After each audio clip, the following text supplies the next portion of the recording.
So today I'm going to read about the Bhagat Singh, one of the most inspiring character in the history, or if a today context we read about the Bhagat Singh. और आज भी ये एक अपने आप में एक जो है यूथ आइकन माने जाते हैं। आपको पता है कितने दिन हंगर स्ट्राइक की थी भगत सिंह ने? 116 दिन भगत सिंह ने हंगर स्ट्राइक की थी। और जिस दिन उनकी एक हियरिंग चल रही थी लाहौर कॉन्स्पिरेंसी केस में, उस दिन उनको हैंडकफ करके स्ट्रेचर पे लिटा के उनको हियरिंग के लिए लेके गए थे। So now I am going to discuss, आज ऐसी बहुत सारी चीजें होंगी जो मैं आपको इस पर्सनैलिटी बेस्ड बायोग्राफी में, basically I am going to discuss with you biography of the Bhagat Singh. और ये 300 पन्नों की बुक को हम 3 मिनट में पूरे का पूरा समराइज करेंगे, ठीक है? तो सबसे पहले जब हम स्टार्ट करते हैं तो भगत सिंह जो थे, भगत सिंह का बर्थ जो था 1907 में बंगा नाम का एक विलेज था। This village in Lyallpur district, Punjab. ये लियालपुर डिस्ट्रिक्ट जो है ये मॉडर्न हमारा जो आज का पाकिस्तान है वहां पे है। भगत सिंह की जो फैमिली थी, it was very land owner base. इनकी जो फैमिली होती बड़ी अमीर और काफी उस समय की जो जमींदार आप कह सकते हैं, उस तरह की फैमिली को जो बिलोंग करते थे। लेकिन भगत सिंह की जो फैमिली थी, जैसे इनकी मदर विद्यावती, इनके फादर का नाम सरदार किशन सिंह, और इनका जो चाचा जो अंकल था अजीत सिंह, जिससे भगत सिंह काफी अपनी लाइफ में इंस्पायर हुए हैं। नेशनलिज्म एंड नेशनलिस्टिक जो आइडियोलॉजी थी वो भगत सिंह के ब्लड में थी। एक लफ्ज होता है, जैसे अगर आप समझते हो कि जब बच्चा पैदा होता है तो उसको कुछ मीठा चिटाया जाता है, आप सबको भी चिटाया होगा। You know what it call? गुड़ती। और वो किससे दिलाई जाती है? नॉर्मली अब तो फैमिली में ये होता है कि चलो कोई भी बड़ा बुजुर्ग दे देता है, लेकिन पहले क्या होता था, गुड़ती का मतलब होता था कि अगर कोई फैमिली में ऐसा पर्सन है जो बहुत काबिल है, बहुत उसके अंदर काबिलियत है, उससे उस बच्चे को जो था उसका गुड़ती दिलाई जाती थी ताकि ये बड़ा होकर उस तरह से बने। भगत सिंह को नेशनलिज्म की गुड़ती जो थी उसकी फैमिली से ही मिल गई, क्योंकि इसके अगर मैं इसके ग्रैंडफादर की बात करूं भगत सिंह के, तो he was a being a Sikh, he was a also a part of the Arya Samaj also. और आर्य समाज और जो अगर आप ये सिंह सभा अगर आप देखेंगे, दे वर ऑपोजिट टू ईच अदर, ये दोनों ऑपोजिट थे। आर्य समाज के प्रोपागेंडा के अगेंस्ट में ही जो सिंह सभा थी उसको जो था यहाँ पे बनाया गया था। लेकिन इनकी फैमिली बड़े लिबरल आइडियोलॉजी की थी, और भगत सिंह के खुद के घर में इनकी एक पर्सनल लाइब्रेरी हुआ करती थी जहां पे लिटरेचर और ये सब चीजें जो उस समय पढ़ी और पढ़ाई जाती। अजीत सिंह का अगर हम रोल देखते हैं, जो इनके अंकल थे, he was played a very important role during the Swadeshi movement. Swadeshi movement के टाइम पे, जैसे आज हम किसानी बिल आपने देखा, बड़ा प्रोटेस्ट चला है, उस समय एक कैनाल कॉलोनाइजेशन बिल था एग्रीकल्चर के रिगार्डिंग जो ब्रिटिश लेके आ रही, वो भी 3 बिल थे। उन 3 बिल के अगेंस्ट में जो अजीत सिंह थे, इन्होंने एक बड़ी मूवमेंट चलाई थी जिसमें एक गाना मशहूर हुआ था, पगड़ी संभाल जट्टा। It was the sloganing of that particular जो मूवमेंट चलाई गई थी उस समय। तो इसके अंदर जो अजीत सिंह थे, इनको अरेस्ट किया गया और लाला लाजपत राय के साथ इनको मंडले जेल में इनको डिपोर्ट कर दिया गया। इसके बाद ये रिलीज भी हुए, but he went into exile in Iran. और आजादी के एक दिन पहले ही ये वापस आते हैं, और जिस दिन हमें 15 अगस्त 1947 को आजादी मिलती है, उसी नेक्स्ट डे में अजीत सिंह की डेथ भी होती। तो फैमिली एटमॉस्फेयर जो भगत सिंह था, it was quite revolutionary eight that time, जिसमें भगत सिंह जो था वो पला बड़ा और ये जो था बड़ा हुआ। इन्होंने अपनी जो स्टार्टिंग एजुकेशन था, he taken it from DAV high school Lahore, वहां से इन्होंने अपना एजुकेशन लिया। एजुकेशन लेने के बाद इन्होंने डीएवी कॉलेज लाहौर जो था उस समय इन्होंने इसको ज्वाइन भी किया, और वहां से इन्होंने अपनी कॉलेज की एजुकेशन वगैरह जो थोड़ी बहुत थी इसको इन्होंने कंटिन्यू किया। During the college time he was a very, जिसे बोलते हैं कि बड़ा शाय किस्म का एक स्टूडेंट हुआ करता था। he used to spend most of his time in the college library, और लाइब्रेरी में अक्सर ये कम्युनिस्ट लिटरेचर पढ़ा करता था, जस्ट लाइक मार्क्स, और इस सब की आइडियोलॉजी को ये पढ़ा करता था, ज्यादा मिक्सअप नहीं होता था। कॉलेज डे में एक दिन इसका एक प्ले होता है, उस प्ले का नाम ही होता है पगड़ी संभाल Jatta, where some higher British officer were also present in the form of chief guest. उनके सामने भगत सिंह प्ले करता है, जिसके अंदर वो एक इंडियन पीजेंट की कंडीशन को दिखाता है कि किस तरह जो ब्रिटिशर थे वो किस तरह से जो थे हमें एक्सप्लॉइट कर रहे हैं, जहां से भगत सिंह की पॉपुलैरिटी जो है वो धीरे धीरे बढ़नी शुरू होती। अब भगत सिंह एक ऐसी एज में पैदा हुआ और बड़ा हुआ which was a age of Gandhi also, which was the age of Lala Lajpat Rai and the Bal Gangadhar Tilak also. Moderate और एक्सट्रीमिस्ट दोनों आइडियोलॉजी के बीच में भगत सिंह जो था वो अपना पला बड़ा और इस समय हुआ। जस्ट लाइक कांग्रेस आफ्टर 1915, जब महात्मा गांधी इंडियन पॉलिटिक्स में इन्वॉल्व आते हैं और कुछ मूवमेंट उनके द्वारा चलाई जाती हैं, जैसे कि महात्मा गांधी की पहली मूवमेंट का नाम क्या था, जो उन्होंने इंडिया में आते फर्स्ट सत्याग्रह किया था, चंपारण सत्याग्रह किया, खेड़ा सत्याग्रह किया, अहमदाबाद मिल स्ट्राइक हुई। तो ये तीन मेजर उनके द्वारा इनिशिएटिव लिए गए, जिसके कारण भगत सिंह की पॉपुलैरिटी काफी बढ़ी। इसके चलते भगत सिंह भी जो थे उन्होंने इंडियन नेशनल कांग्रेस को ज्वाइन किया, लेकिन बाद में इसको उन्होंने छोड़ दिया था। छोड़ने का कारण यह था क्योंकि भगत सिंह को लगता था कि जो जिस मेथडोलॉजी के साथ इंडियन कांग्रेस काम करना चाहती है, it is a pro British, और इससे हमें इंडिपेंडेंस नहीं मिल सकती। और एक दूसरा रीजन ये भी था कि कांग्रेस जो थी ये बहुत 1930 के बाद कांग्रेस क्लियर हुई थी कि whether we want self rule और वी वांट कंप्लीट इंडिपेंडेंस। इससे पहले ये कंप्लीट इंडिपेंडेंस की बात ही नहीं कर रही। आपने हिस्ट्री में लाहौर सेशन के बारे में पढ़ा होगा, तो उसके अंदर यही था। लाहौर सेशन के अंदर जो कांग्रेस थी उन्होंने कंप्लीट इंडिपेंडेंस का नारा रखा, तो they were demanding self rule. लेकिन Bhagat Singh and all this people they were not believer in the self rule, they were believer in the complete independence, जिसके चलते ये यहां से अलग हो गया। 1921 की नॉन कॉपरेशन मूवमेंट, जिसमें तकरीबन हर आइडियोलॉजी का बंदा पार्टिसिपेट करता है, चाहे वो मॉडरेट आइडियोलॉजी से चाहे वो एक्सट्रीमिस्ट आइडियोलॉजी से था। Bhagat Singh was not different from it. उस समय गांधी जी ने कहा कि जो भी स्कूल और कॉलेजेस जिनके ऊपर सब्सिडाइज एजुकेशन जो गवर्नमेंट के द्वारा दी जाती है उसको छोड़ दिया जाए, और हमें खुद के अपने स्कूल और कॉलेजेस ओपन करने चाहिए। जिसके चलते लाला लाजपत राय जी के द्वारा एक नेशनल कॉलेज लाहौर में फाउंडेशन रखी गई थी, जिसको भगत सिंह ने आगे ज्वाइन किया था, और यहां से इन्होंने अपनी एजुकेशन 1923 में इन्होंने ग्रेजुएशन की। और जैसा मैंने आपको बताया कि इसी टाइम के ऊपर ये सोशलिज्म, मार्क्सिज्म और रेवोल्यूशनरी मूवमेंट के काफी ज्यादा फैन बने। और अगर आप ये टाइम देखेंगे 1921 का, 1923 का, ये वो टाइम था जहां पे वर्ल्ड में एक बहुत बड़ा पॉलिटिकल शिफ्ट हुआ था, और वो क्या था? रशिया का रेवोल्यूशन। किस ईयर में हुआ? 1919। किसने किया? लेनिन।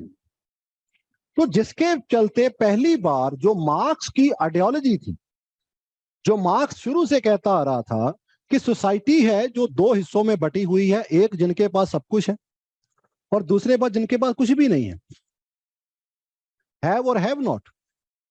तो ये सोसाइटी शुरू से ऐसे ही चली आ रही है, और अगर इसको खत्म करना है तो हमें सोसाइटी में इक्वालिटी लानी है, और उसके लिए पावर जो है वो रिच क्लास में नहीं, हमें रिच क्लास से पावर छीन के पुअर क्लास को देनी होगी। पुअर क्लास में कौन आ गया? पीजेंट, लेबरर और वर्कर। इसीलिए communist party as a ideology ये पीजेंट और वर्कर क्लास की सपोर्ट ज्यादा करती, चाहे हम सीपीएम की भी क्यों ना प्रेजेंटली बात करें। तो यहां से इसकी एक आइडियोलॉजी जो है वो डेवलप होती है। अब नॉर्मली अगर मैं 1923 की ये टाइम पीरियड लेके चलूं, 1907 में इनका बर्थ होता है, तो भगत सिंह की एज कितनी हो जाएगी इस समय? 16 साल के पास। तो उनकी एज इस समय कोई 16-17 साल की सी, और that was the right age to get married उस समय, क्योंकि child marriage was the one of the एक नॉर्मल ट्रेडिशन थी उस समय, जिसके चलते जो इनकी फैमिली थी उन्होंने प्रेशर डालना शुरू किया कि इनकी शादी की जाए। इसके लड़की को भी देखा गया, लेकिन जब भगत सिंह को पता चला कि भाई मेरी शादी जो है वो आप करवा के छोड़ेंगे, तो एक नॉर्मली होता है कि कहते हैं कि लड़का थोड़ा बिगड़ रहा है, तो कहते क्या करेंगे, शादी कर दो।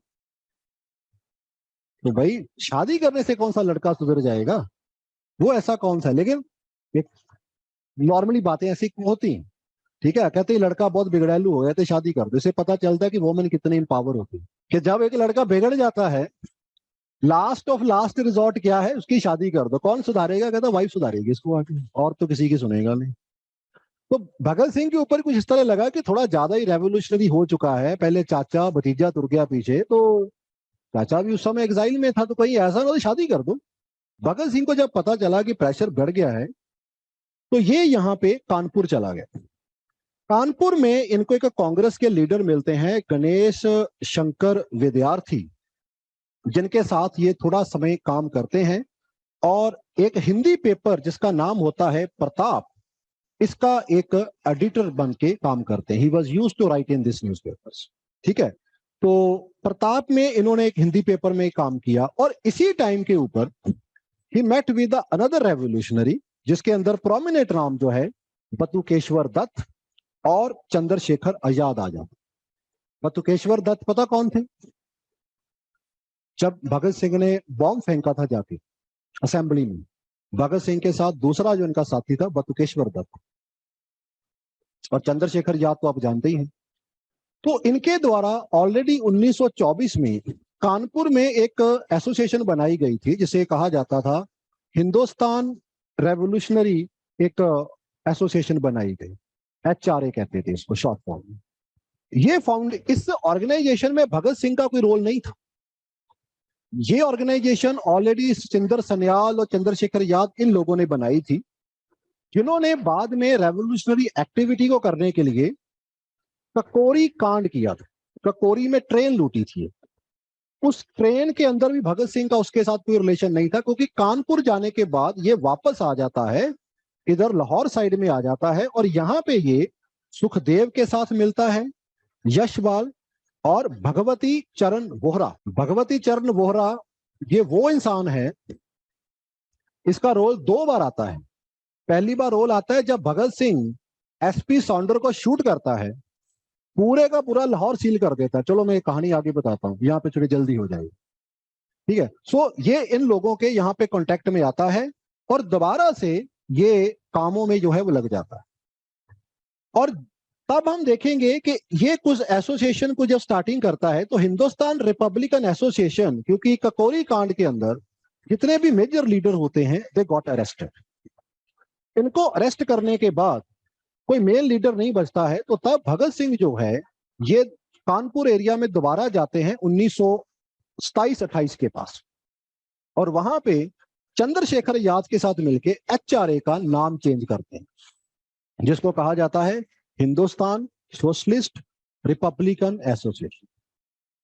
और इसके साथ साथ 1925 में पंजाब में इनके द्वारा एक और ऑर्गेनाइजेशन बनाई गई, नौजवान भारत सभा, और एक न्यूज़पेपर हुआ करता था कीर्ति किसान पार्टी का। कीर्ति किसान पार्टी, इनके साथ इन्होंने यहाँ पे मिलके भी काम किया, और इनका एक न्यूज़पेपर था जिसमें भगत सिंह जो था वो एडिटोरियल वगैरह लिखा करते। सो अगर हम एसोसिएशन का बात करते हैं, तो भगत सिंह का एसोसिएशन मेजरली हमें 3 ऑर्गेनाइजेशन के साथ मिलता है। पहला HSRA, दूसरा नौजवान भारत सभा, और तीसरी कौन सी आ जाती है, that is the Kirti Kisan party, ठीक है। सो ये 3 एसोसिएशन का भगत सिंह रिलेटेड रहा है। ऐसे क्वेश्चन बहुत बार एग्जाम में आ जाते हैं, जिनके साथ ये एज ए कोरिलेट करता है जहां पे। अब यहां से इसकी स्टार्टिंग कहां से होती है पूरी रेवोल्यूशनरी एक्टिविटी की। अब भगत सिंह का अगर मैं देखूं, तो Bhagat Singh believed in non violence, no. Bhagat Singh जो था वो गांधी के नॉन वायलेंस में भी बिलीव नहीं करता था, लेकिन वो वायलेंस टू किलिंग समबॉडी उसमें भी बिलीव नहीं करता। इसलिए तो असेंबली में जब बॉम्ब फेंका गया तो जानबूझ के वो एक वीक बॉम्ब एक ओपन एरिया में फेंका गया ताकि किसी को नुकसान ना हो। उसका पर्पस ये था कि वायलेंस कभी कभी इसलिए करनी जरूरी होती है कि जब किसी चीज के ऊपर ध्यान नहीं जाता, जब आपकी सुनवाई नहीं होती है, तब you have to go for the violence, और बहरों को सुनाने के लिए शोर करना पड़ता है। अब ये स्टार्टिंग होती है लाला लाजपत राय की डेथ से। लाला लाजपत राय, साइमन कमीशन 1927 में इंडिया में आता है। साइमन कमीशन में एक भी इंडियन नहीं होता है, जिसके चलते उस समय जो गवर्नर जनरल कम वाइसरॉय होते हैं वो लॉर्ड बिर्केनहेड होते हैं। तो एक रिप्रेजेंटेशन लॉर्ड बिर्केनहेड को दिया जाता है कि सर आप जो कमीशन अपॉइंट कर रहे हैं, उस कमीशन का पहला मेन काम क्या था कि 1919 का जो एक्ट बनाया गया था उस एक्ट को रिव्यू करना, और उस एक्ट के नीचे जो आप सेल्फ रूल की बात कर रहे थे वो तो अभी तक नहीं मिला हम। तो इसीलिए जो नया एक्ट गवर्नमेंट को लेके आना था वो नॉर्मली 10 साल बाद आना था 1929 में। तो ब्रिटिश को लगा कि क्यों ना इससे पहले हम एक कमीशन पॉइंट करके जो हमारे पुराना एक्ट है उसकी जो पॉजिटिव या नेगेटिव है उसको एक बार डिस्कस कर लेते हैं। यहां से ही जो ये पूरे साइमन कमीशन के अगेंस्ट में प्रोटेस्ट हो गया क्योंकि किसी में एक इंडियन नहीं था। बिर्केनहेड ने भी चैलेंज ठोक दिया, कहता you people are demanding self rule, इतनी हैसियत है कि कॉन्स्टिट्यूशन बना लो, give me a blueprint of the constitution जो आप सभी कम्युनिटी को एक्सेप्ट हो। Congress accepted the challenge. Nehru committee was appointed, जिसको कि नेहरू रिपोर्ट कहा जाता है, जो 1928 में मोतीलाल नेहरू के द्वारा दी गई। लेकिन साइमन कमीशन के अगेंस्ट रिवोल्ट तो सभी जगह पे हो रहा था, लेकिन लाहौर में काफी ज्यादा हो गया। मास कहां पे काफी था, उस समय जो मास्टर्स था उसका पुलिस इंचार्ज था जेम्स स्कॉट। जेम्स स्कॉट से जब देखा गया कि लोग बहुत हो गए हैं तो उसने लाठीचार्ज का ऑर्डर कर दिया। जब वो लाठीचार्ज हुआ तो उसमें लाला लाजपत राय के सिर के ऊपर चोट लगी और अक्टूबर में चोट लगी, और 19 नवंबर 1928 में जो लाला लाजपत राय थे उनकी डेथ हो गई। जब लाला जी की डेथ होगी तो Bhagat Singh took the responsibility that we are going to take the revenge, कि हम बदला लेंगे। बदले के लिए टारगेट जो था वो जेम्स स्कॉट था। प्लानिंग कर ली गई। प्लानिंग में 4 लोग थे, भगत सिंह, राजगुरु, सुखदेव, चंद्रशेखर आजाद। इन चारों ने प्लान किया कि स्कॉट को नहीं छोड़ना है। प्लान कर लिया, रूट मैप कर लिया, पूरी प्लानिंग करके जिस दिन वो बाइक पे निकला वो स्कॉट नहीं था, ही वाज एसपी सॉन्डर्स। लेकिन तब तक गोली बंदूक से निकल गई और गोली कभी वापस नहीं होती। And this time they kill Bhagat Singh himself, shoot at least 3 to 4 round वो स्काउट के छाती में गाड़ दिए और वहां से भागे। जब वहां से भागे तो एक इंडियन सोल्जर भी था, because he was on the duty at the time, वो इनके पीछे लग गए। लाहौर कॉलेज का गेट था, बैक एंट्री गेट, यहां से ये भागे। उसने फॉलो किया एंड ही आइडेंटिफाई देम। उसका नाम था सरदार चन्नन सिंह। चन्नन सिंह जब इनको पकड़ एक तरह से क्लोज में आ गया तब चंद्रशेखर रुका। चंद्रशेखर आजाद शूट चन्नन सिंह। तो एक का मर्डर नहीं हुआ था, 2 मर्डर हुए थे, एसपी सॉन्डर का और constable Channan Singh. It was a bigger killing in Lahore. Immediately पूरा लाहौर सील कर दिया। लाहौर से बच के निकलने का रास्ता था एक ही, दैट वाज ट्रेन। ट्रेन लेनी थी लाहौर से बठिंडा, बठिंडा से पहुंचना था बंगाल। पूरा लाहौर सील था। गली गली में सीआईडी, इंटेलिजेंस और पुलिस थी कि 4 नौजवान हैं, उनको आइडेंटिफाई करके निकलना। तब सुखदेव ने अप्रोच किया भगवती चरण वोहरा को, और इनकी वाइफ थी जिसका नाम था दुर्गा देवी, और उसे सभी रिस्पेक्ट से दुर्गा भाभी कहा करते। तो इन्होंने रिक्वेस्ट किया कि हमें किसी तरह से भगत सिंह को निकालना होगा। उस समय भगत सिंह को अपना रूप रंग बदलना पड़ा। जो पिक्चर मैंने आपको दिखाई थी ये उस समय की है, जब इसको अपने बाल काटने पड़े, बियर्ड शेव करनी पड़ी, तो कटे हुए बालों को छिपाने के लिए इसने हैट पहना। और दुर्गावती जो थी वो भगत सिंह की वाइफ, और उसका छोटा बच्चा सोता हुआ वो भगत सिंह ने उठाया, और राजगुरु इनका था वो कुली की तरह, उसने सामान उठाया हुआ था। तो तब ये लाहौर स्टेशन के ऊपर पहुंचे, और लाहौर स्टेशन के ऊपर पहुंचे तो तब इन्होंने वहां पे पुलिस को चकमा दिया। They look themselves as a western couple. तो दुर्गावती ने इनको वहां से निकाला। तो इसके चलते ये दोबारा HSAR में आते हैं। लेकिन तब तक होता क्या है कि ये किलिंग का बड़ा क्रिटिसिज्म होता है कि ये वायलेंस, ये killing, non word Congress, Mahatma Gandhi इसको क्रिटिसाइज करते हैं।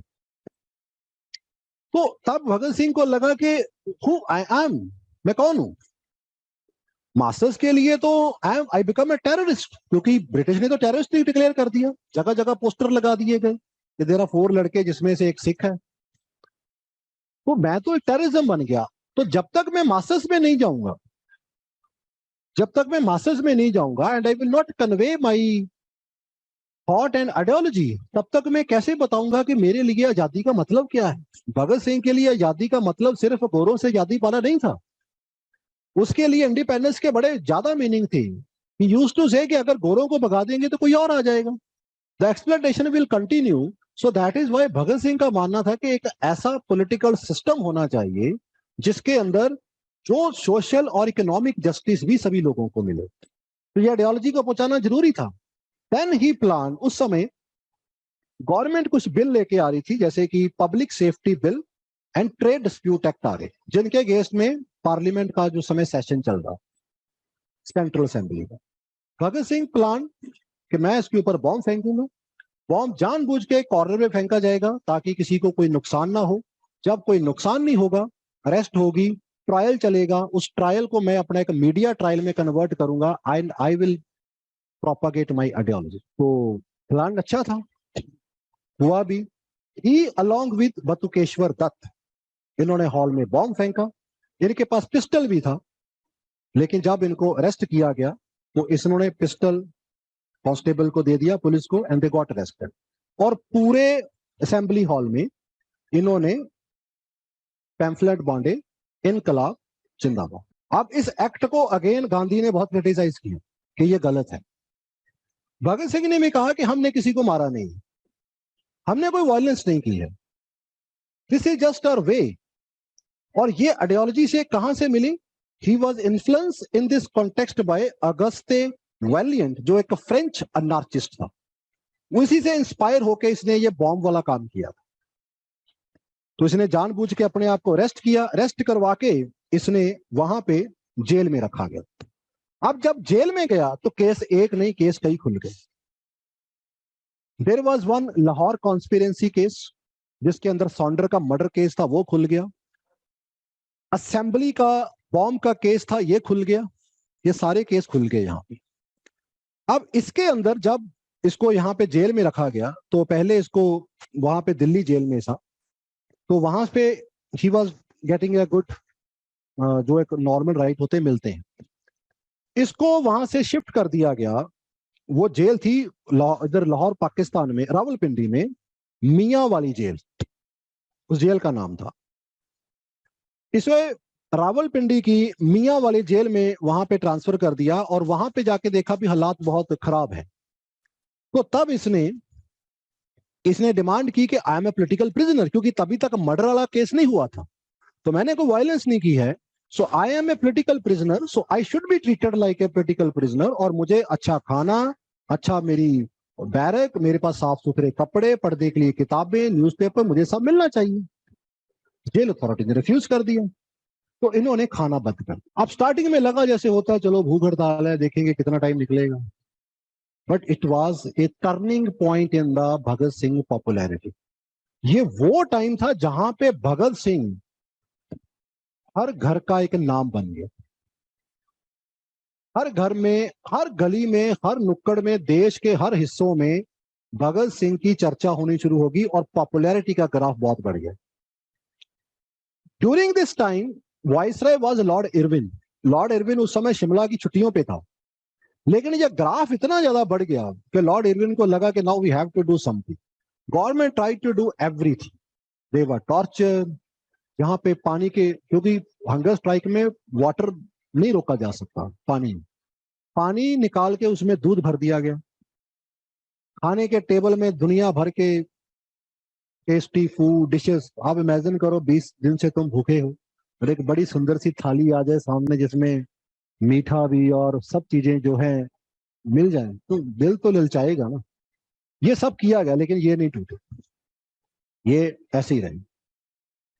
अब इसके चलते इनका एक साथी था जतेंद्र नाथ दास, जिसे जतिन दास भी कहते हैं।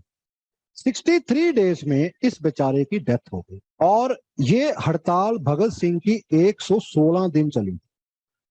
116वें दिन कांग्रेस के रेजोल्यूशन के ऊपर, सपोर्ट करने के ऊपर और इसके फादर के कहने के ऊपर, किशन सिंह के कहने के ऊपर, इसने वो भूख हड़ताल तोड़ी थी। तो ये वो टर्निंग पॉइंट आता है जहां पे भगत सिंह को एक बहुत नेशनल लेवल के ऊपर रिकॉग्निशन जो है वो मिलती है। और यहीं से हम देखेंगे, अब भगत सिंह की popularity was very rising very high. Irwin नहीं चाहता था कि कोई इस तरह की पॉपुलैरिटी हो, दैट इज व्हाई जो केसेस थे उनको ओपन किया गया। इसके लिए जो HSRA थी, they try to make effort to release Bhagat Singh from jail, जिसके लिए 2 बॉम्ब मेकिंग फैक्ट्रियां लगाई गई। एक थी लाहौर में, दूसरी फैक्ट्री थी सहारनपुर उत्तर प्रदेश। लेकिन पुलिस को लाहौर वाली फैक्ट्री का पता चल गया। उस बॉम्ब मेकिंग कॉन्स्पिरेंसी के अंदर 27 से 28 अरेस्ट हुए। उसमें से एक अरेस्टी का नाम था जय गोपाल। अब पुलिस का डंडा सभी तो झलते नहीं है, तो उस जब अरेस्ट किया गया तो, और वो मतलब कि उसकी स्टार्टिंग भी कैसे हुई, HSR ने जो प्लान किया कि भाई हम जो जेल है, उस जेल के जो बैक साइड के ऊपर जो दीवार है उसको बॉम्ब से उड़ा देंगे, भगत सिंह को भगा लेंगे। इसके अंदर बॉम्ब का प्लांट किया वहां पे भगवती चरण वोहरा ने। भगवती चरण वोहरा का इसलिए नाम दूसरी बार यहाँ पे आ जाता है। भगवती वोहरा ने वो बॉम्ब लगाया, लेकिन वो बॉम्ब लगाते ही वो दीवार तो नहीं फटी, लेकिन वो बेचारा उड़ गया। और उसके बाद when the link came up कि भाई किसने बॉम्ब कैसे आया, तो ये लाहौर और सहारनपुर के अंदर जो बॉम्ब मेकिंग थी उसके पकड़े गए और HSR के मेजॉरिटी जो लीडर थे वो पकड़ लिए गए। अब ट्रायल ये 3 हो गए, पहला मर्डर ट्रायल, दूसरा असेंबली बॉम्ब का ट्रायल और तीसरा ट्रायल आ गया ये बॉम्ब मेकिंग का ट्रायल। 27 से 28 अरेस्ट हो गए। अब जो असेंबली बॉम्ब का केस था उसमें भगत सिंह को लाइफ इम्प्रिजनमेंट हो गई थी, डेथ सेंटेंस नहीं हुआ था, लाइफ इम्प्रिजनमेंट होगी। लेकिन जब डंडे पड़े तो जय गोपाल बिकम अप्रूवर। तो जय गोपाल ने वहां पे टेस्टिफाई कर दिया कि SP सौंडर को मारने वाला भगत सिंह राजगुरु सुखदेव थे और उसको छोड़ देंगे हम। जब जय गोपाल अप्रूवर बन गया तो इसकी विटनेस थी जिसने आइडेंटिफाई करने थे, इसको कोर्ट में लाया गया। वहां पे एक साथी था इनका जिसका नाम था दत्त। दत्त ने जब वोहरा को देखा तो जय गोपाल को देखा, उसने चप्पल उठा के जय गोपाल के चेहरे पे जड़ दी। जज ने ऑर्डर कर दिया, कहते सारे के सारे हैंडकफ करो। भगत सिंह और इन साथियों ने मना कर दिया कि व्हाई यू आर हैंडकफिंग अस, हम नहीं करेंगे। इनको कोर्ट में ही पूरी तरह से पीटा गया। तब भगत सिंह ने कर दिया कि now we are not going to be participate in any trial, हम ट्रायल नहीं आएंगे। हालांकि ये नेगेटिव हो गई, क्योंकि इसके बाद भगत सिंह कभी ट्रायल पे आ नहीं पाया और भगत सिंह को एक्स पार्टी डिक्लेयर करके ये डिसीजन दे, क्योंकि भगत सिंह इसमें ट्रायल के बाद कभी नहीं आए। तो जज ने कहा नहीं आना ना हो, हम अपने आप देख लेंगे। विटनेस को बुलाया गया, सब कुछ किया गया, strong teams were made on the both side. अब अगर वो नॉर्मल लॉ चलता, नॉर्मल लॉ के नीचे केस चलता, तो जैसा हमारी अदालतों में होता है केस लंबा खिंचवा जाता। लेकिन लॉर्ड इरविन ने एक ऑर्डिनेंस इशू कर दी। एक डिफेंस ऑफ इंडिया एक्ट था 1915। उस एक्ट के नीचे का प्रोविजन थी कि अगर देश में लॉ एंड ऑर्डर की कोई प्रॉब्लम आ जाती है तो गवर्नर जनरल एक ऑर्डिनेंस इशू करके एक ट्रिब्यूनल बना सकता है जिसमें स्पीडी ट्रायल हो सकता है। इरविन ने क्या किया, इरविन ने इमीडिएटली एक ऑर्डिनेंस इशू कर दी। उस ऑर्डिनेंस को रिजेक्ट किया गया। उन्होंने माना गया कि भाई ये गलत है, क्योंकि ना तो कोई लॉ एंड ऑर्डर की प्रॉब्लम है, तो ये आप गलत कर रहे हैं, लेकिन who is going to stop. उस ऑर्डिनेंस के नीचे हाईकोर्ट के 3 जजेस का एक ट्रिब्यूनल बना दिया गया। उसमें दिक्कत ये थी, पहले क्या होता था कि अगर लोकल कोर्ट ने कोई डिसीजन दिया, उसको आप हाई कोर्ट में अपील कर लोगे, हाई कोर्ट का डिसीजन आगे जो है वो प्राइवी काउंसिल में जाता था। लेकिन ट्रिब्यूनल का जो डिसीजन था, एक तो स्पीडी होता था और उसकी अपील डायरेक्ट जाती थी प्राइवी काउंसिल लंदन के अंदर। तो ट्रिब्यूनल ने जब डिसीजन दिया गया तो डिसीजन जयगोपाल आई विटनेस बन गया था। तो उसके चलते ही इन्होंने कहा कि it is not only the murder of the Saunder but a conspiracy to kill James Scott also, जिसके अंदर भगत सिंह, राजगुरु और सुखदेव जो थे, इनको फांसी की सजा कर दी गई।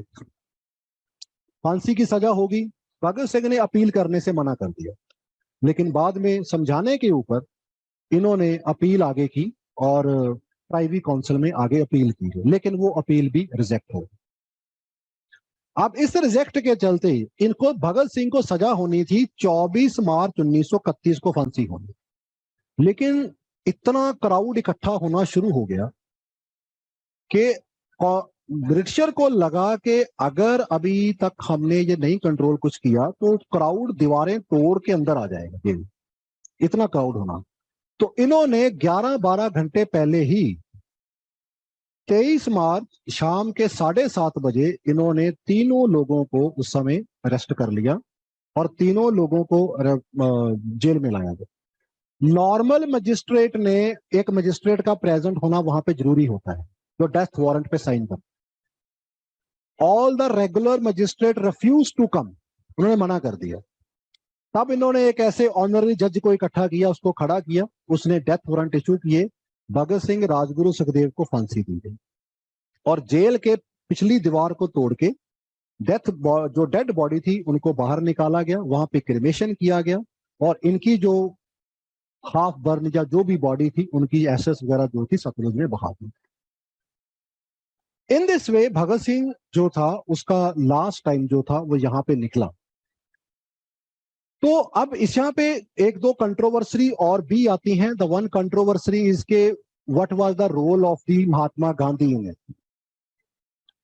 कि महात्मा गांधी ने सपोर्ट नहीं किया, ठीक है, जहां उन्होंने गवर्नमेंट को सपोर्ट किया कि भाई आप जो हैं भगत सिंह को फांसी दीजिए बिकॉज इसकी पॉपुलैरिटी मुझसे ज्यादा जा रही है, मुझसे भी ज्यादा पॉपुलर नहीं होना चाहिए। There are two theory going on, है ना, आप लोग भी पढ़ते हैं। इसके लिए देयर इज वन पर्सन के